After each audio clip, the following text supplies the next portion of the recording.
Glorify the Lord with me. Let us exalt his name together. This poor man called, and the Lord heard him. He saved him out of all his troubles. Taste and see that the Lord is good. Blessed is the one who takes refuge in him. The Lord will rescue his servants. No one who takes refuge in him will be condemned.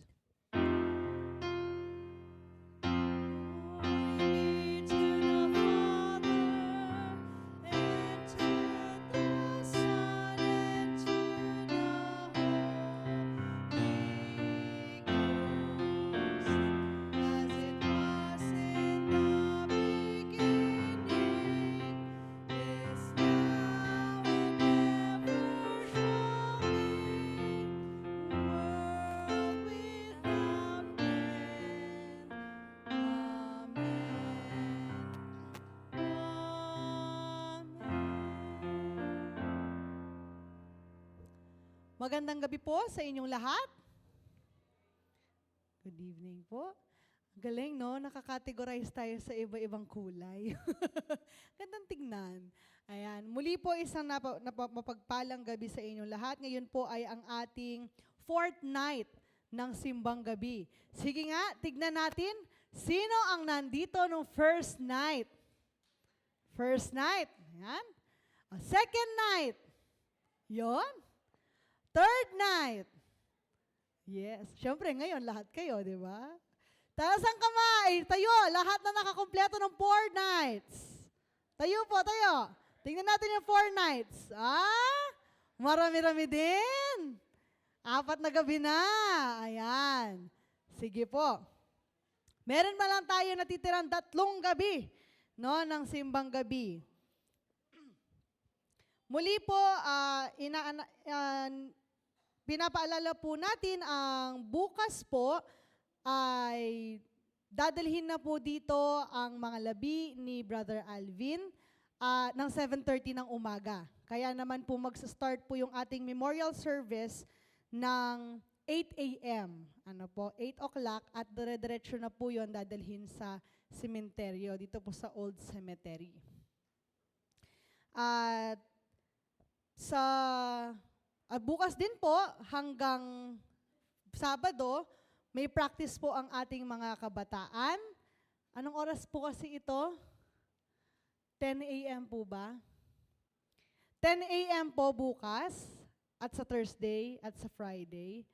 Tapos po yung mga Mayaf, meron din po silang practice to be announced po mamaya sa GC daw po ninyo. Opo. O di ba nagugulat sila, di nila alam. Ayan po, bukas po, tuloy-tuloy po yon. Sa Sabado na po, 4:30 p.m. ang ating Christmas program. Hindi po 6:30, hindi po 6 o'clock. Pag dumating po kayo ng ganong oras, wala na po kayong aabutan. Ayan.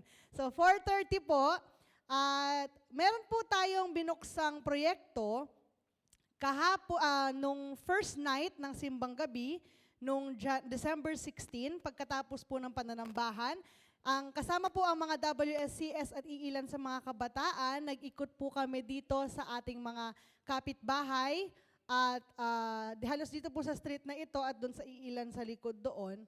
Nakapag-caroling po tayo sa kanila at nakapagbigay po tayo ng kaunting gift package sa kanila. May total 14 po tayong naabutan na hindi po miyembro. No, yung mga 14 na iyon, mga kapitbahay natin dito at natulungan po natin sila. Kakaunti lamang po yun na Noche Buena package, pero meron po siyang, may laman na po siya good for Noche Buena. At karugtong po nito, ang mga natitira po ditong mga packages, may mga 36 pa po na prepare, iaabot po natin itong tulong sa ating mga jeepney drivers dito po sa ating area, since tuloy-tuloy po ang nangyaring strike. So para makatulong po tayo sa kanila in a small way, no, para sa kanilang pag-celebrate ng Pasko, aabutan din po natin sila nitong mga Noche Buena packages na ito. So darating po sila dito sa December 23, At i-welcome po natin sila with open arms, open doors, open minds, open hearts. Ayan po, no, kung ano ang mga UMC. At sila po ay ating kasamang magdiriwang, at ibibigay ito sa kanila sa araw na iyon. Yun lamang po, isama niyo po sa mga panalangin ninyo ang ating mga activities sa mga natitirang araw ng taon na ito. Yun lamang po ang ating mga announcement. Maraming salamat po.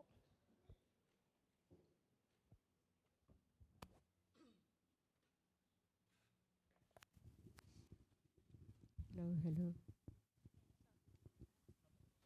The scripture reading can be found in the book of Luke, chapter 1, verse 38.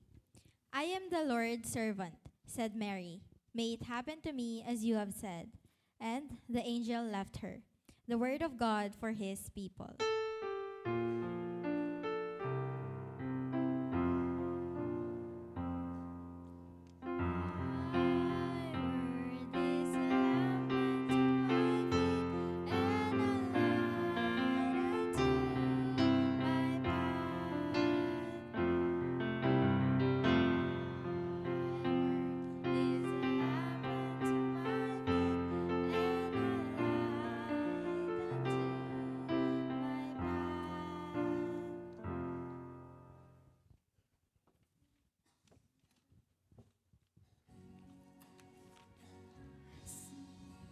Second Corinthians chapter 8, verse 12. For if the willingness is there, the gift is acceptable according to what one has, not according to what one does not have. Let us do the offering and let us hear a song offertory from Lola Pining and Lola Loli. Hello.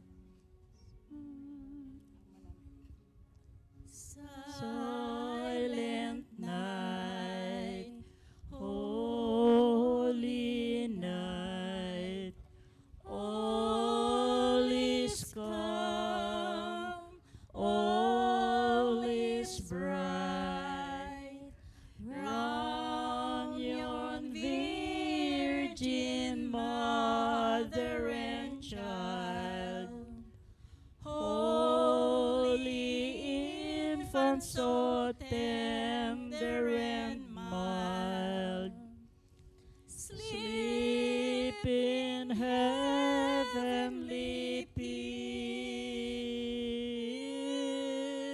sleep in heavenly peace.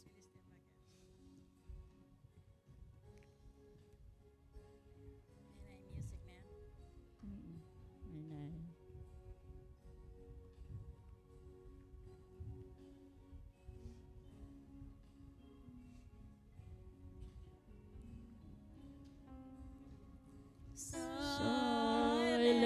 night, holy night, shepherds quake at thy sight, glorious stream from heaven afar, heavenly hosts sing hallelujah.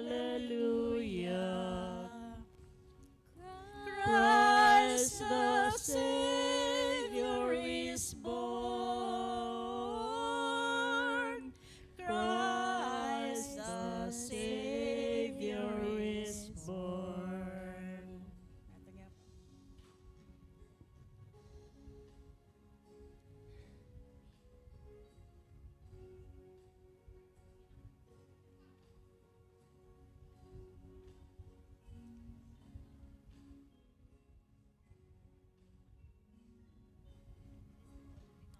Silent night, holy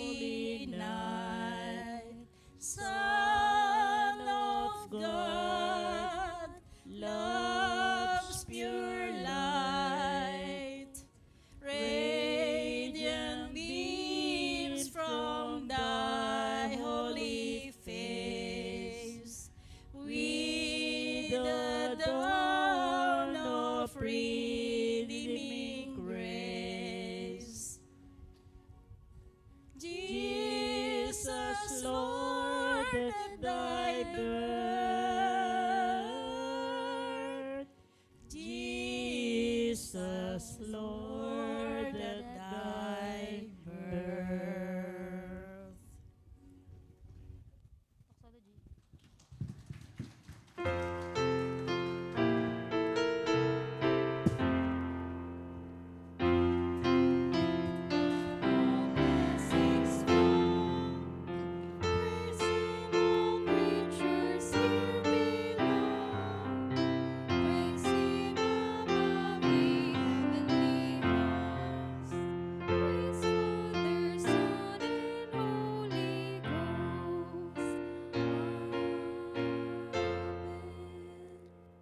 Maraming salamat aming Diyos sa iyong pagpapala sa aming buhay. At bilang pasasalamat, tanggapin mo ang mga kaloob na ito at gamitin ito upang lalo pang mapalago ang ministeryo mo sa pamamagitan ng simbahang ito, O Diyos. In Jesus' name, Amen.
Good evening po sa ating lahat.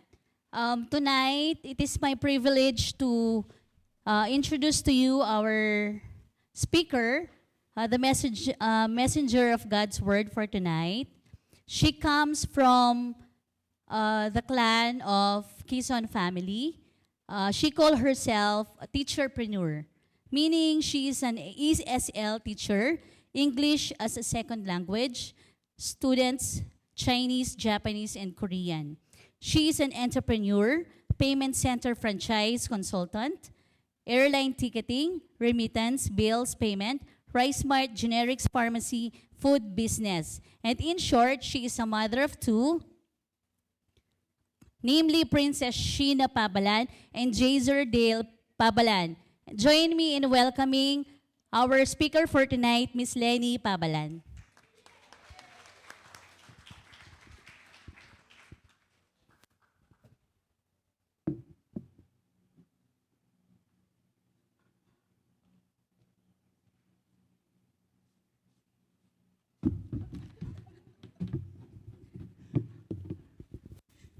Hello po. Good evening po. Pasensya na, no, first time ko yata.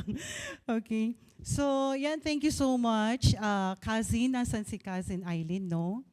Konting sharing lang po. Before po ako talaga makapag-start sa ating sermon for tonight, yung fourth sermon po natin. Actually, no, parang talagang doon sa message naghahanap ng speaker.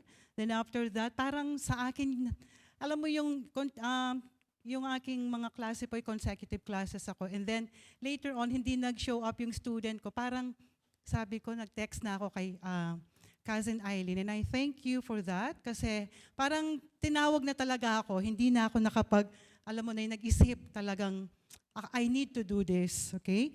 So, anyway po, no? Ayan. And, ayan, kanina. But anyway po, no? To start po, no? Yan, let us bow our heads and say a prayer po, no?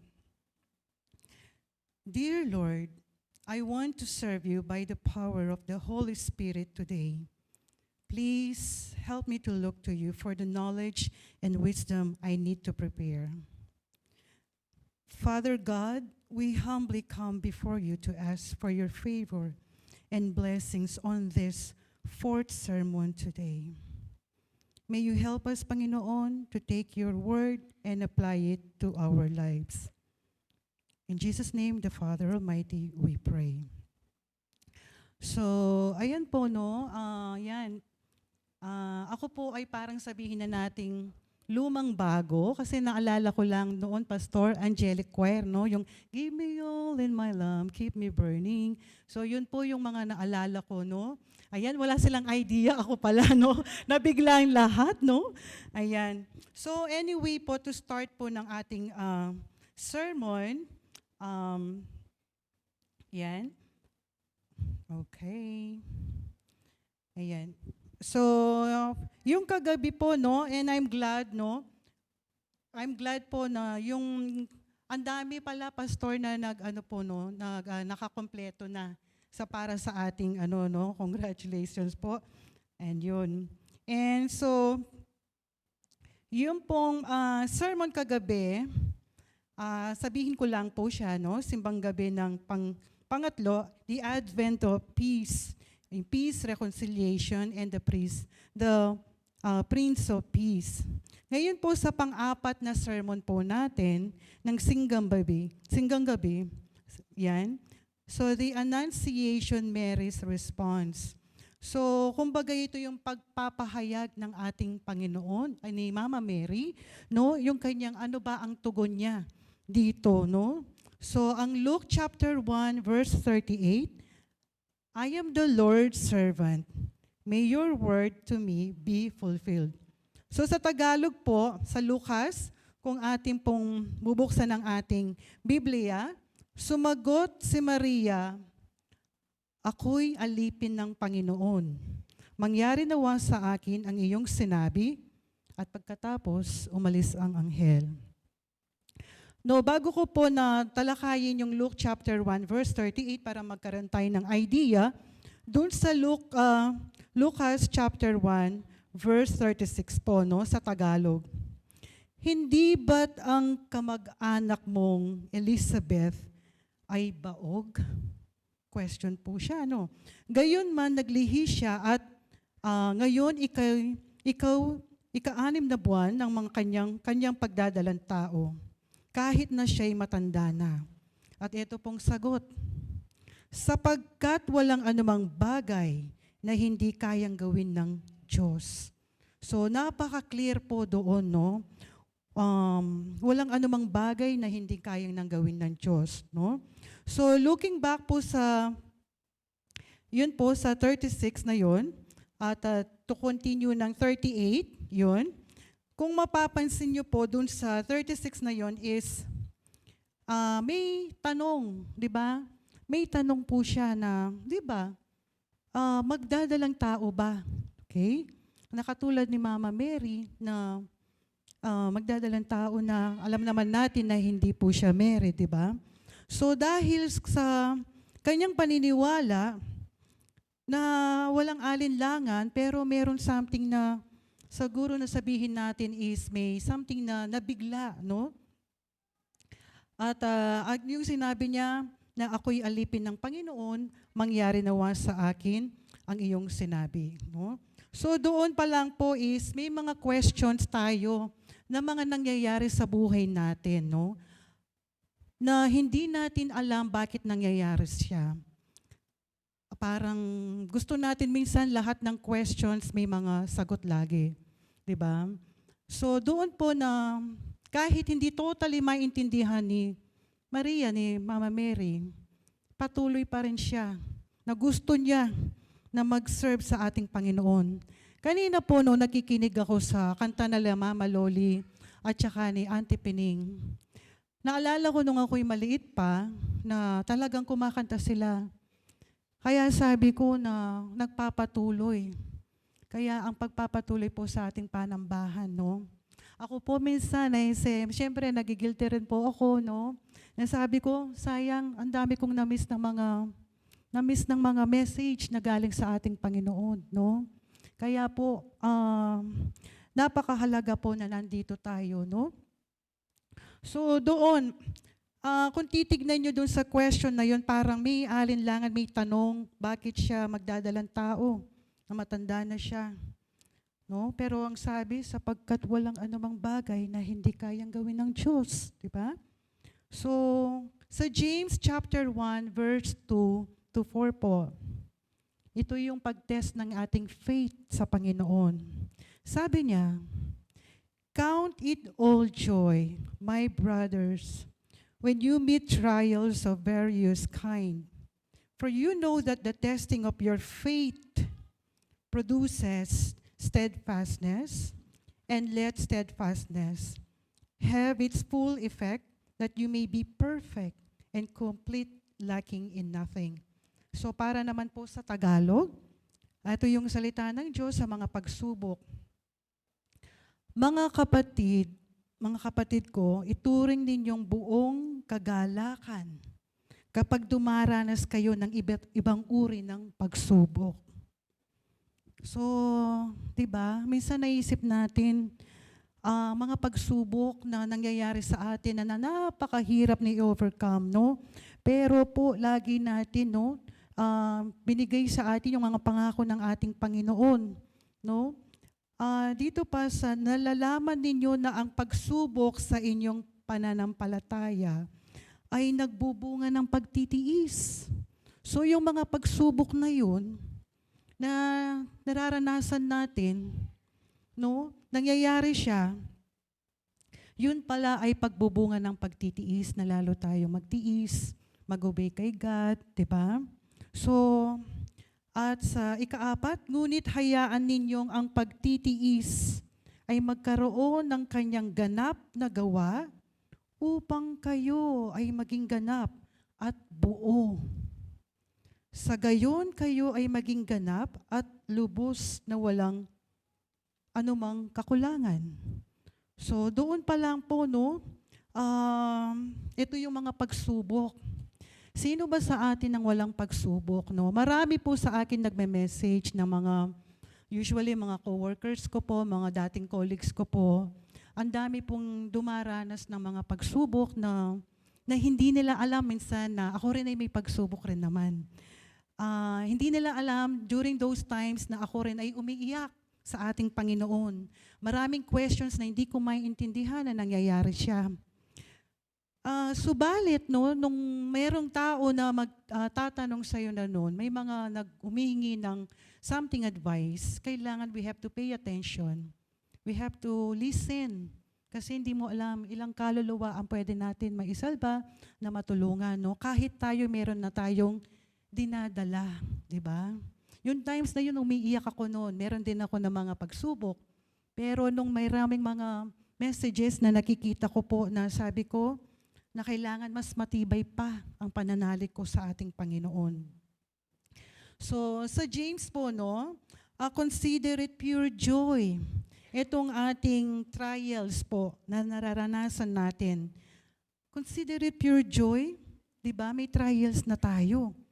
My brothers and sisters, whenever you face trials of many kinds, because you know that the testing of your faith produces perseverance, pagtitiis. Let perseverance finish its work so that you may be more mature, maging mature tayo, and complete, not lacking anything. Okay? So, yan po, no? Kung iisipin natin dito, si Mary or Maria, na kumbaga yung hindi biro yung pagtitiis, alam niya kung anong haharapin niya. Diba? Alam niya na mahirap, pero hindi niya exactly alam kung paano yun dahil hindi niya pa na-experience ang magdalang tao. Pero, ang sabi niya, ako'y alipin ng Panginoon. Diba? Sabi niya, mangyari nawa sa akin ang iyong sinabi. Hanggang ngayon po naman, no, medyo banggitin ko rin ang aming pagkawala ng aming kapatid. No? So, hindi mo lubos maintindihan na kasama lang namin siyang kasama ng magulang ko na kumakain, ng nanay ko, ng aking pamangkin. So, may mga bagay na natetest, nasusubok tayo, no? So, dapat iniisip mo, bakit kaya? Bakit ganito? Oh, okay naman, natulog. Then, paggising, wala na siya, no? So, yun. Maraming questions na kine-questions natin ng Panginoon. Maraming mga hindi natin alam kung ano nga ba ang mga kasagutan nito. Pero, di ba, kung ikaw ay nagtitiwala, may faith ka sa Panginoon.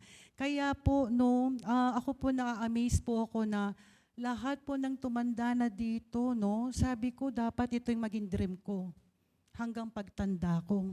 Dati iba yung dream ko eh. Ngayon, ang gusto ko ngayon, yung mag-serve ka sa ating Panginoon kasi yun ang gusto niya.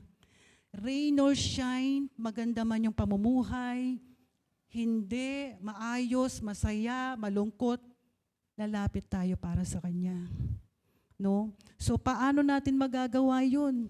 Yung pundasyon po na pagpunta natin sa church, yung pagka-engage natin sa mga activities, gusto ng Panginoon yun. So, ano nga ba, no? Yung excuses natin. Hindi lang pala dapat na pag masaya tayo, okay ng lahat is doon tayo magsisimba. So, kailangan po talaga is parang si Mama Mary na nag-commit siya sa ating Panginoon. Hindi niya totally maintindihan. Pero, ano ba po ba yung excuse natin? Lahat naman tayo, no? Kailangan. May mga bagay na makakatulong po ang family natin. Ang kaibigan natin.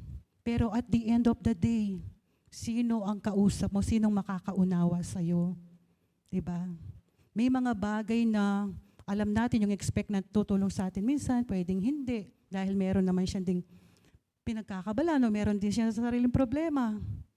Pero pagtibayan natin, katulad ni Maria, na sa kanya ay nagtiwala.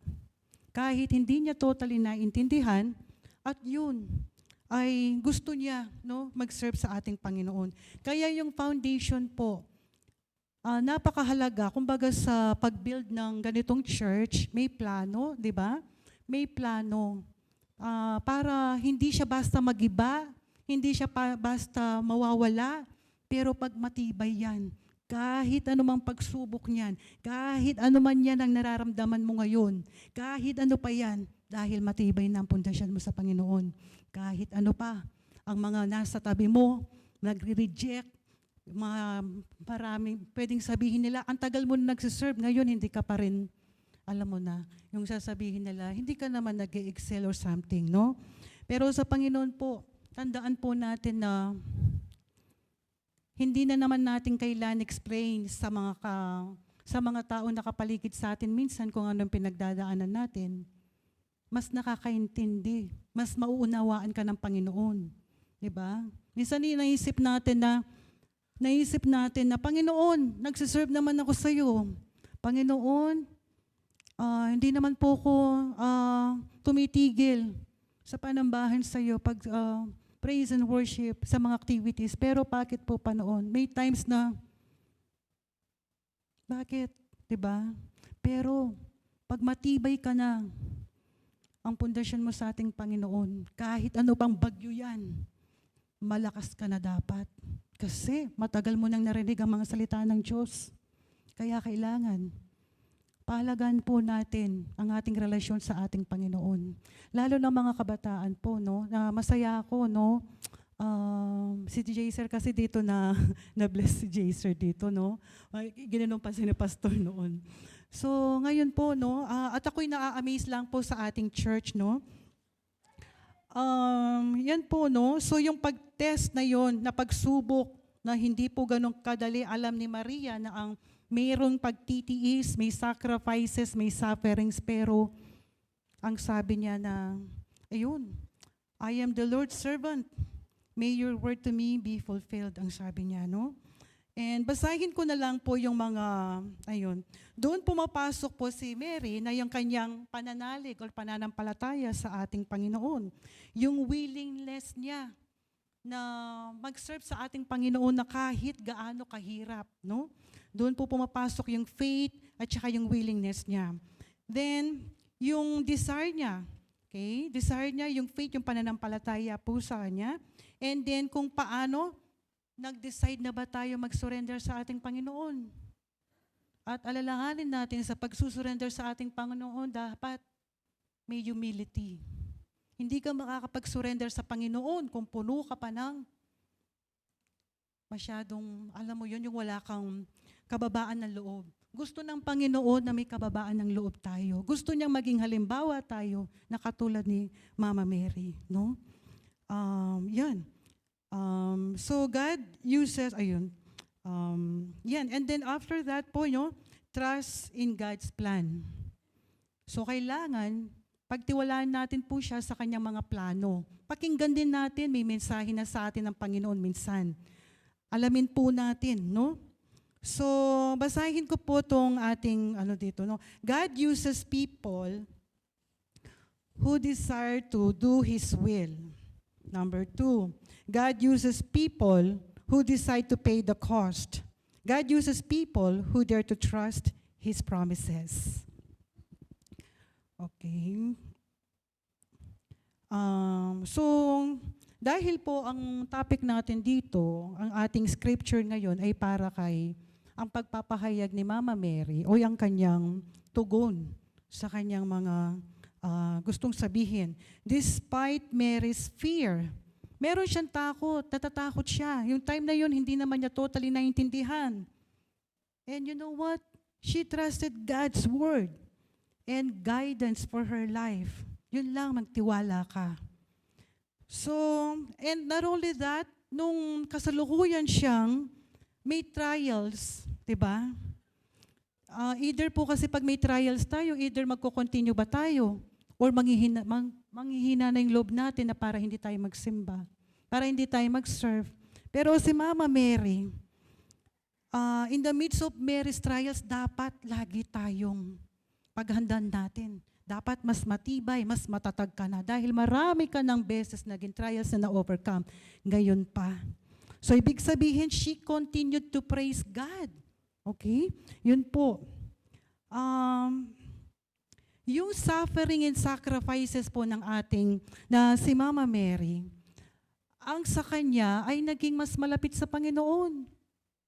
naging malapit siya. Sabi ko nga, minsan sa atin po, no, aminin natin minsan na pag lalo tayo may problema, pwedeng bukas na lang ako magsimba, bukas na lang ako mag-ano kay God, ganito, no?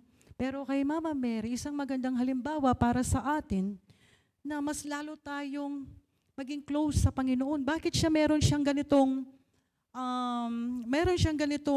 trials, no?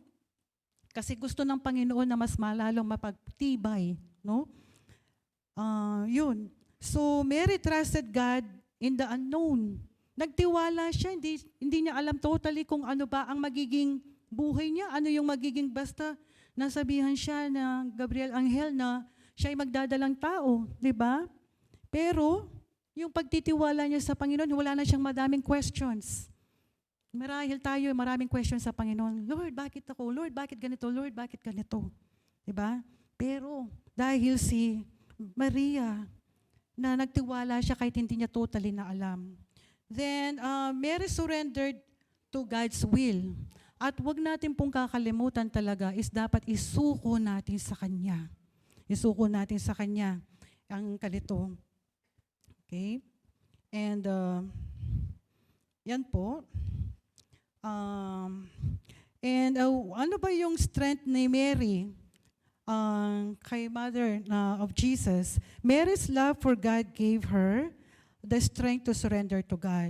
Yung pagmamahal niya sa ating Panginoon, ang siyang nagbigay ng kalakasan na para mag-surrender siya sa Panginoon. Surrender niya yung buhay niya.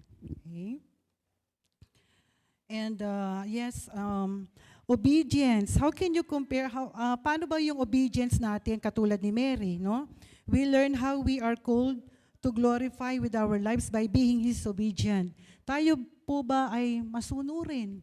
Kung tayo po dito, no, meron tayong mga leaders, yes po, nabigyan sila ng, kumbaga, mag-obey po tayo, no? Pwede tayo mag-share kung ano man yung opinion natin, pero, no, kumbaga, tinalaga na maging leader, at isa po yun nakasama doon ang karakter ni Mary, na siya ay masunurin.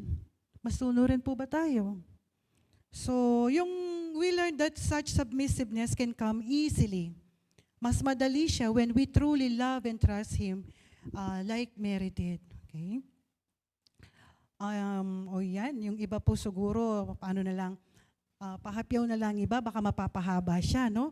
So, yung katulad po ni Mary, yung values na meron siya, most pure siya sa Matthew 1, Chapter 1, verse 18, most pure.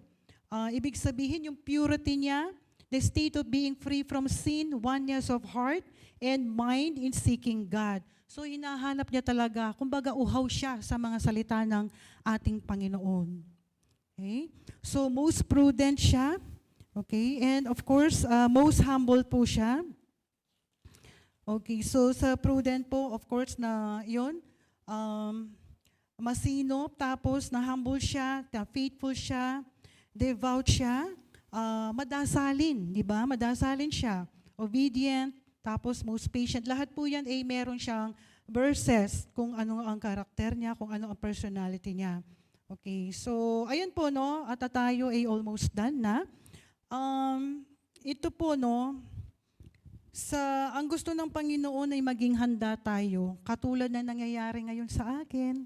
Sabi, be prepared to be used by God, di ba? Be prepared. Pati yun dapat is piniprepare natin yung sarili natin. Pag tinawag na tayo ng Panginoon, dapat yun na yun. Huwag na nating pahinto-hinto or something. Kung kaya natin, dire-diretso natin. Put your faith in God and live your life as the servant of God. Okay? And yun po, no? Okay. Ano bang moral lesson about Mary po? No? Napakasimple. Ino-open niya yung acceptance niya galing sa ating Panginoon. Ayan. And ano ba ang kahalagahan ng Luke chapter 1 verse 38? Bakit po siya? Pang-apat na gabi na simbang gabi tayo ngayon dyan. Okay? Mary used one simple word to define her relationship with God. As a female servant po siya. Yun ang kahalagahan ng Luke chapter 1 verse 38. na siya ay servant ng ating Panginoon, no? She was willing to submit herself to the Lord as she heard that the angel's proclamation. Okay? So yun po ang ating scripture for tonight. Okay? So, ayan.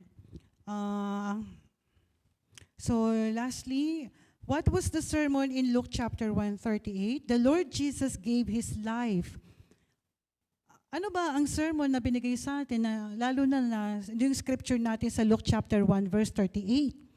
The Lord Jesus gave His life for us. Imagine, binigay niya ang buhay niya para sa atin. Should we not give our lives for Him, to serve Him in this service? Hindi ba natin kayang mag-serve sa Panginoon na magpatuloy? Binigay niya ang buhay, di ba? Nag-sacrifice siya lahat-lahat. So tayo, napakaswerte po natin, hindi na natin dinaanan kung anong pinagdaanan ng sinaunang panahon na pinagdaanan ng ating Panginoon. No? And yan po, no? Before po ako mag-i-end, of course po, no? Mary's faith and surrender teach us to trust in God's plan. May we too respond with humility and faith, saying, "May your word to me be fulfilled." Okay? So, yan po, bago ko magtapos, katulad tayo, kung alam niyo po yung kantang Onward Christian Soldier. Sino po bang nakakaalam noon? Ay, para yata. Ayun. Hindi ko lang yung tono kasi onward Christian soldiers marching as to war. Tama ba? With the cross of Jesus going on or before. Parang mali. Okay. So, ibig sabihin tayo pinili ng Diyos. Mga sundalo niya. Alam niya na dahil ginawa tayo na hindi tayo, pag wala ang Panginoon sa atin, ordinary tayo. Diba? Ordinary. Pag po nandyan ang ating Panginoon, nakasama natin siya, extraordinary po tayo. At ang sarap na kasama natin lagi ang Panginoon, no?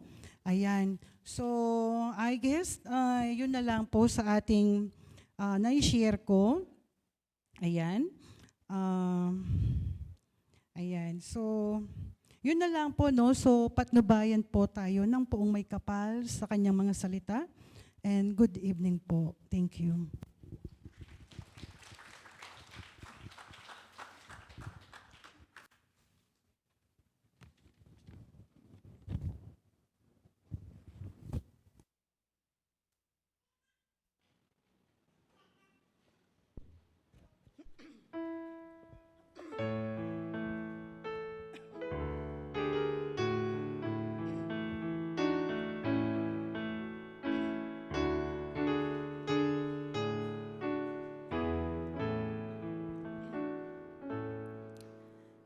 It came upon the midnight clear, that glorious song of old, from angels bending near the earth to touch their harps of gold.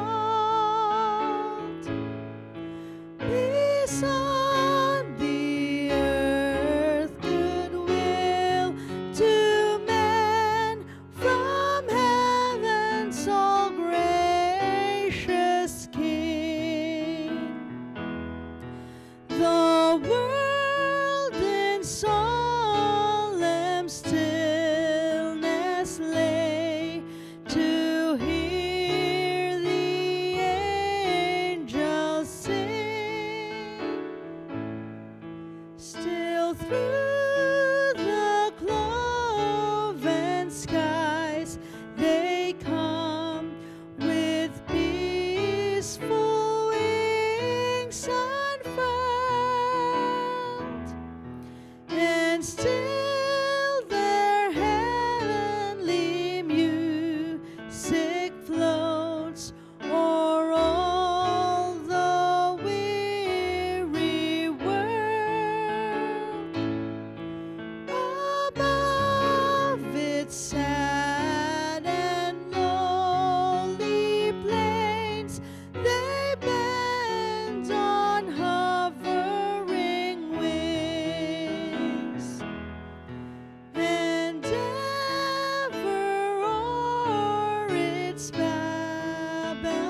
Tayo po ay manalangin. Maraming salamat aming Diyos sa aming mensaheng narinig sa gabing ito. Tunay ngang kami hinahanda mo, O Diyos, para sa isang tawag, isang calling, O Diyos, para sa misyon namin dito sa mundo. Hindi lamang sa aming araw-araw na pamumuhay, kung hindi lalo't higit sa pagdating ng iyong anak na si Jesucristo. Ikaw, O Diyos, ang patuloy na kumilos sa aming buhay. Ihanda mo ang aming puso't isipan, ang aming kaluluwa, upang pagdating ng panahon ng pagtawag mo sa amin, ng pagbigay ng mga instruction, ng naisin mo sa aming buhay, handa kaming sumunod at tumugon, kagaya ni Maria. Tulungan mo kami, O Diyos, na manatili sa aming pananampalataya.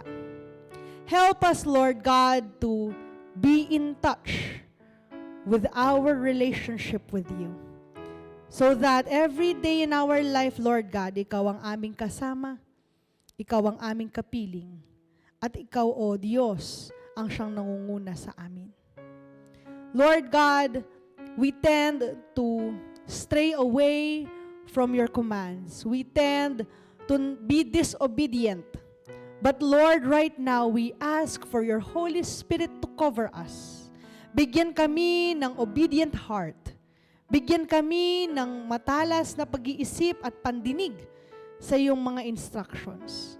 And so, Lord, help us to be good followers of your voice.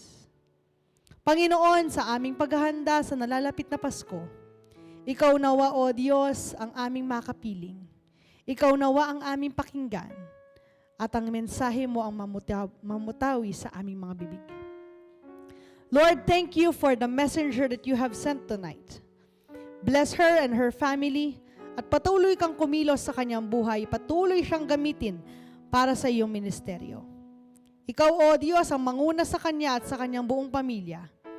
At nawa aming Diyos, maranasan nila ang kadakilaan mo sa kanilang buhay. Nagpapasalamat kami aming Diyos sa bawat isang naririto ngayon, sa bawat pamilya, bawat individual. Ikaw, O Diyos, ang patuloy na kumilos sa aming buhay at nawalagi naming makasama ang iyong banal na Espiritu. Ganon din pagpalain mo, O Diyos, ang aming mga kapatid na hindi namin kasama ngayon. Nasaan man sila, O Diyos, hawakan sila at samahan at yakapin sila na mapagpala mong kamay. Maraming salamat po.